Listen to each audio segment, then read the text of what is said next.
What if gravity had no effect on you? So this is it's not everybody. This hypothetical is just you personally. Just you. Just no you. objects are affected. Your clothes aren't affected. Yeah, your clothes and objects still have gravity and effect, but just basically the mass that makes up your body is not attracted by gravity, is not affected by the forces of gravity. So the first question that popped into my mind was, would the Earth, because the Earth is rotating, would it rotate under you? And the answer is no. Yay! Awesome. I realized that pretty quickly because of inertia. So you're already moving. So it's the same reason, like, if you jump, the Earth doesn't rotate under you. And if you're in, like, a helicopter, the Earth doesn't rotate under you. But the Earth is still rotating, and it's in a circle. So there is going to be some centrifugal force on you. Like outward force from the rotation. And you actually do weigh less at the equator than you do at the poles because of this. So I want to see, like, would this just, like, throw you into space, this force?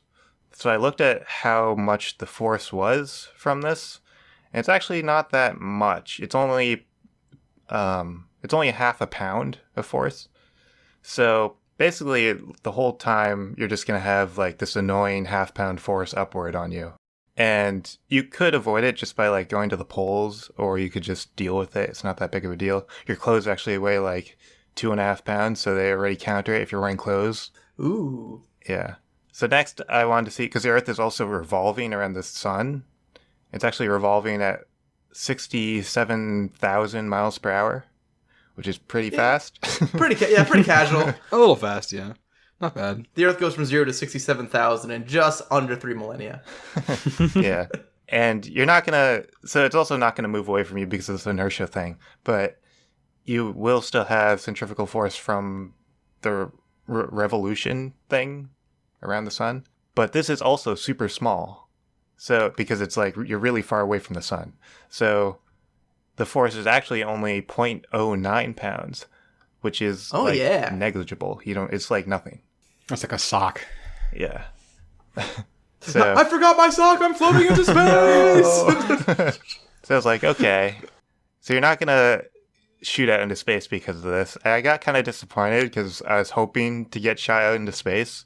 So I was like, okay, what are some other ways I can shoot myself into space?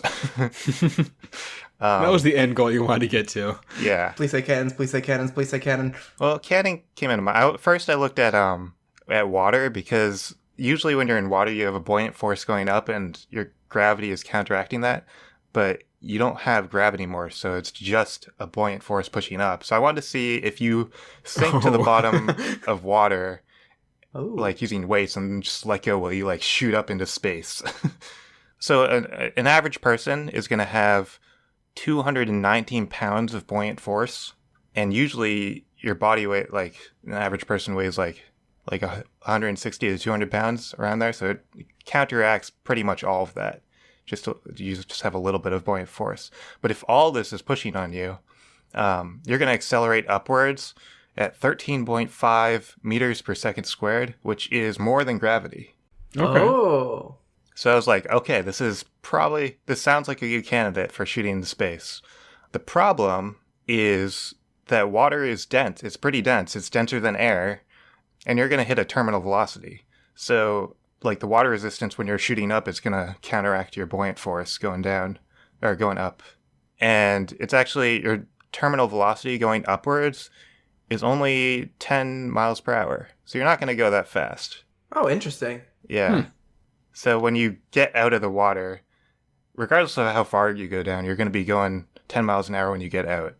Which is something, like, you'll go up pretty high, probably. Yeah, because it's really just like air resistance holding you back at that point. But yeah, so the thing is, I wanted to see if 10 miles an hour would actually get you to space because of air resistance. It depends how many socks you're wearing.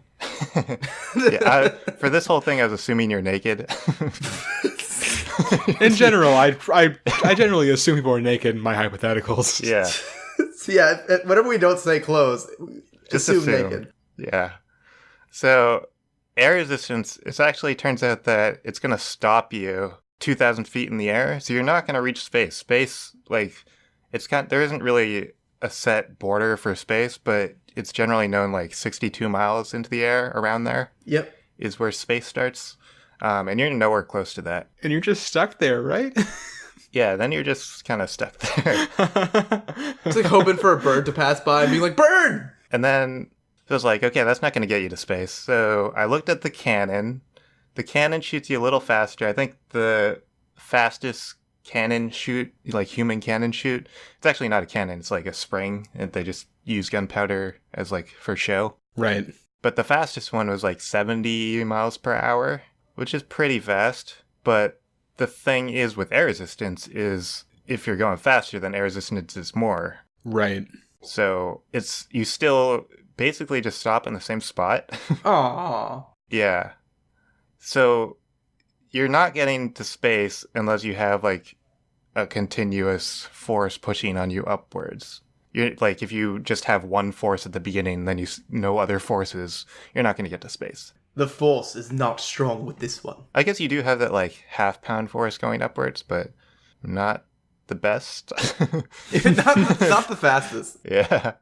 So at this point, I kind of just gave up. I didn't, because like at this point, I'm just getting into like rockets and like just use a spaceship. Right. Yeah. Just become an astronaut and use a spaceship, and you'll get there. I mean, it would be a way to go. Like, if you get tired of life and you're on your last days, to go into the cannon, which would then destroy all your bones, and then just float through the air forever as a sack of bone splinters. Well, so what's fun is that what I'm realizing is, well, like the cannon, if you're not shot straight up, any like lateral velocity you have, you're just, I guess it'll eventually run out of that too. Yeah, for the You still have air resistance, yeah. Yeah. You can So I ride guess the it'll drift with currents. the wind. Yeah, the wind, you'll be like a cloud, basically. Pretty much. A fleshy, bony Every once in a cloud. while, someone will see you up in the air. Looks like a really fucked up person. Yeah, It is, Bobby, Jimmy. that looks like a fucked up person. Why is he naked? Yeah, that's basically all I had. It's okay. You got us to the mental image of a floating, disheveled corpse flying Floating through the air naked, yeah. at Yeah. approximately 2,000 feet above the ground. Yep. And if it rains, I don't know what happens if it rains. Actually, how high up are clouds?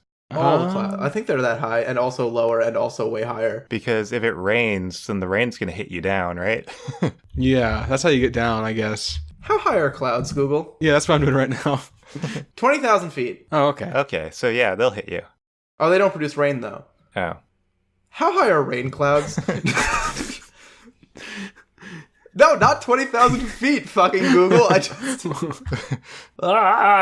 Come on, storm clouds.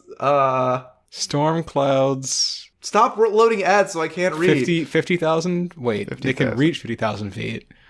Well, what the fuck? That's not helpful. It sounds like it's way higher than you're going to be. Low level okay, there are low level clouds below 6,500 feet. They're often dense, dark, and rainy, so they could. That's still way Yes, higher it than is. you are. You're 2,000 feet. Yeah. Yeah, so you're gonna... So eventually you'll come down when it rains. Or snows or Yeah, whatever. eventually. Exactly. Hopefully it doesn't hail. That would be not great. That would just get rid of the rest of your bones. Hey, fun fact. The Burj Khalifa is 2,700 feet. Oh, so that's what will eventually stop you if you just get blown around for a while. If you happen to get over there. Yeah. You'll eventually hit the Burj Khalifa at like the 132nd story. That was the best Iliad scene from that Mission Impossible movie. That was a good movie. It's one of those background scenes you don't notice where it's just like you just hear a thud on the window, and if you look at that, like behind him in that one scene, you can There's just see a floating naked guy. this floating naked guy with all his limbs in the wrong directions.